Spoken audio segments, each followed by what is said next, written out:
స్నేహం అంటే ఇలా ఉండాలని ఎంవీఎస్ వర్మ స్నేహితులు నిరూపించారు. మా అభివృద్ధికి నీవు చిరునామా అయితే మా మనసుల్లో, మా గుండెల్లో నీవు జీవితాంతం చిరస్థాయిగా ఉంటావని, నీవు మీ కుటుంబ సభ్యులు నిండు నూరేళ్లు ఆయురారోగ్యాలతో ఉండాలని, ఇటువంటి పుట్టినరోజులు మరెన్నో జరుపుకోవాలని ప్రముఖ ఆక్వా వ్యాపారస్తులు ఎంవీఎస్ వర్మ ప్రాణ స్నేహితుడు బంకూరు నాగరాజు మరియు స్నేహితులు అన్నారు.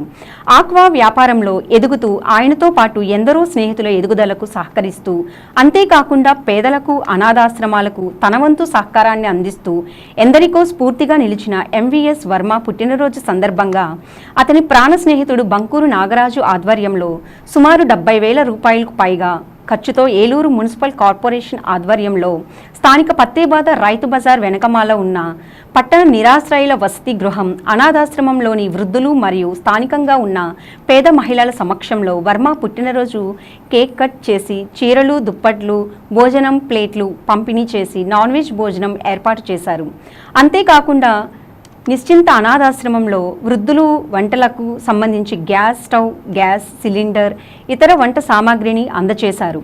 తన ప్రాణ స్నేహితుడు ఎంవీఎస్ వర్మ చూపిన బాటలో తాను ఈరోజు ఉన్నత స్థానంలో ఉన్నానని, అటువంటి మంచి వ్యక్తి నిండు నూరేళ్లు ఆయురారోగ్యాలతో అష్టైశ్వర్యాలతో ఎదగాలని వర్మను స్ఫూర్తిగా తీసుకొని సమాజంలో అవకాశం ఉన్నవారు, పేదలు, అనాథలకు, చదువుకునే పిల్లలకు సహాయ సహకారాలు అందించాలని అతని స్నేహితుడు బంకూరు నాగరాజ్, కేబుల్ అసోసియేషన్ అధ్యక్షులు సంపంగి జగదీష్ మరియు 40వ డివిజన్ స్థానిక ఫ్రెండ్స్ యూనిటీ సెంటర్ శ్రీరామ మందిరం కమిటీ సభ్యులు కోరారు.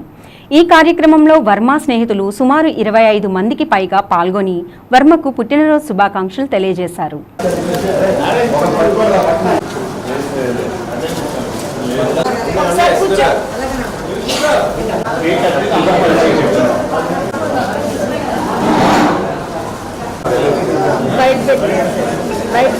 అందరికీ నమస్కారం అండి.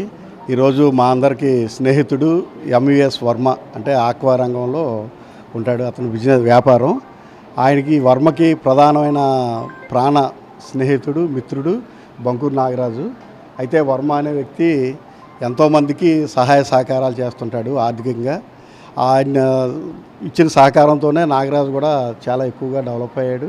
దాన్ని దృష్టిలో పెట్టుకొని వర్మ పుట్టినరోజు సందర్భంగా ఈరోజు ఇక్కడ మున్సిపల్ కార్పొరేషన్ సంబంధించిన పట్టణ పేదరిక నిర్మూలన సంబంధించి అనాథాశ్రమంలో ఒక 50 మందికి భోజనాలు, ప్లేట్లు, అదేవిధంగా దుప్పట్లు, చీరలు పంపిణీ జరుగుతుంది.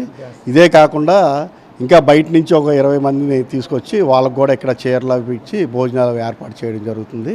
ఈరోజు వర్మ గురించి ఇలా చేయడానికి కారణం ఏంటి అంటే, ప్రధానంగా ఆ వర్మ ఆయన ఎంతోమందికి సహాయ సహకారాలు చేస్తాడు.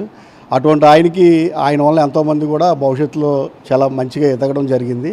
అటువంటి ఆయన్ని గుర్తుపెట్టుకొని ఈరోజు నాగరాజు సొంత ఖర్చుతో వర్మ పుట్టినరోజు కార్యక్రమం చేస్తున్నారు.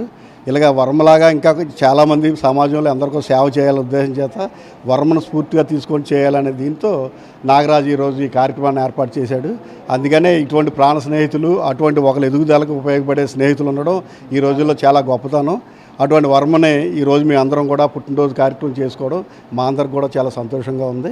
వర్మ నిండు నూరేళ్ళు ఆయురారోగ్యాలతో ఉంటూ వాళ్ళ కుటుంబం అంతా కూడా చక్కగా ఉండాలని చెప్పి మా రామాలయానికి కూడా ఎక్కువగా సహాయం చేస్తాడు. మా రాముల వారి ఆశీస్సులు కూడా వర్మకు ఉండాలని చెప్పి ఈ సందర్భంగా ప్రత్యేకంగా వర్మని ఆ ప్రభువుని కోరుకుంటున్నాం. ఈ రోజున వర్మ పుట్టినరోజు, మా స్నేహితుల పుట్టినరోజు సందర్భంగా అనాథాశ్రమంలో ఇక్కడ పేదవారికి భోజనాలు, బట్టలు, అలాగే వీళ్ళకి గ్యాస్ బండ కావాల్సి వస్తే పురమాయించారు. అలాగే ఇంకా వీళ్ళకి ఏమైనా కావాల్సి వస్తే కూడా ఆయన అందుబాటులో ఉంటాడు. ఆయన తరఫున నాగరాజు కూడా ఇక్కడ అందుబాటులో ఉంటాడు. కనుక పేదవారికి ఏది కావాలన్నా ఇక్కడ ఉన్న వారు కమిటీ వారు మాకు తెలియజేస్తే వాళ్ళకి మా సాయశక్తిలో సహాయం చేస్తామని మేము ప్రమాణం చేస్తున్నాం. ఆయన పుట్టినరోజు ఇలాంటి వేడుకలు మళ్ళీ జరుపుకోవాలని కోరుకుంటున్నాను.